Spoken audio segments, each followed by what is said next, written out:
রাজীব বলে যে চরিত্রটি যে আমি করেছি তার যে ব্যক্তিগত যে জার্নিটা আছে, যে যাত্রাটা আছে, যে একজন ভীষণভাবে উগ্র শহরবাসী মানুষ থেকে একেবারে প্রান্তিক গান বাজনার মধ্যে তার যে যাত্রাটা, এই যাত্রাটা বা এই জার্নিটা কিছুটা হয়তো বা আমারও আছে।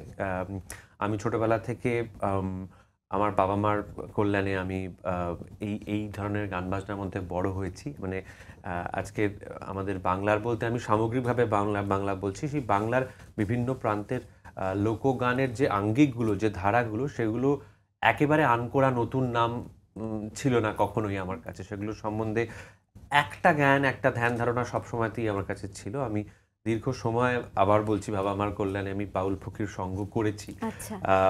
তো সেই কারণে এইটা যখন আমার কাছে আসে, তো আমার মনে হয় যে এটা তো প্র্যাকটিক্যালি একদিক থেকে দেখতে গেলে আমার গল্প বলবো না, কারণ আমি কখনোই রাজীবের মতো একজন মানুষ নই। নগদের কাছে সব গ্রাহকই প্রিয়, তাই তো সারা দেশে ক্যাশ আউট চার্জ সবচেয়ে কম।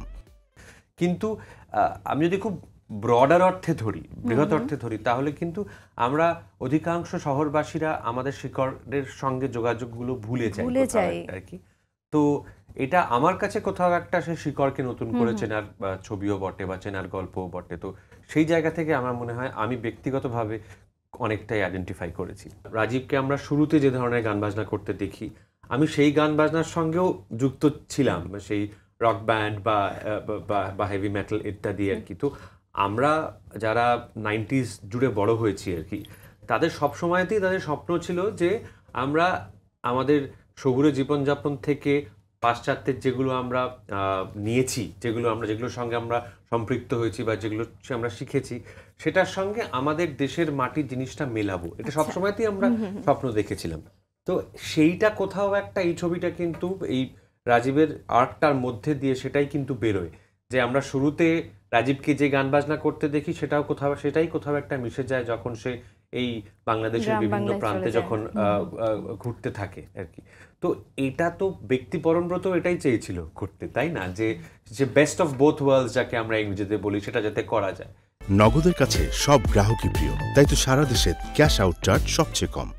তো সেটা করার সুযোগ আমি পেয়েছি। আমি চিরকাল এসিডিসি বা মেটালিকার ফ্যান ছিলাম ছোটবেলায়, সেরকম চুল করে সেরকম ভাবে বাজাতে পেরেছি, এবং আমার ভালো লেগেছে ওই সোলোগুলো বাজাতে পেরে।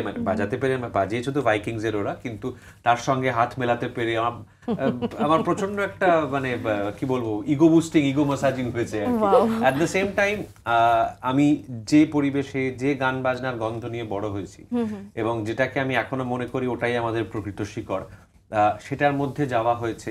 যে গান বাজনাগুলোর কথা আমি বইতে, গবেষকদের বইতে, বা যারা এই ধরনের গান বাজনা শহরে গিয়ে করেন তাদের মুখে শুনেছি, সেই গান বাজনাগুলো বা সেই ধারাগুলোকে আমি চাক্ষুষ করতে পেরেছি। তো এটা এই অভিজ্ঞতাটা অনেকটা বড় পাওনা আমার কাছে।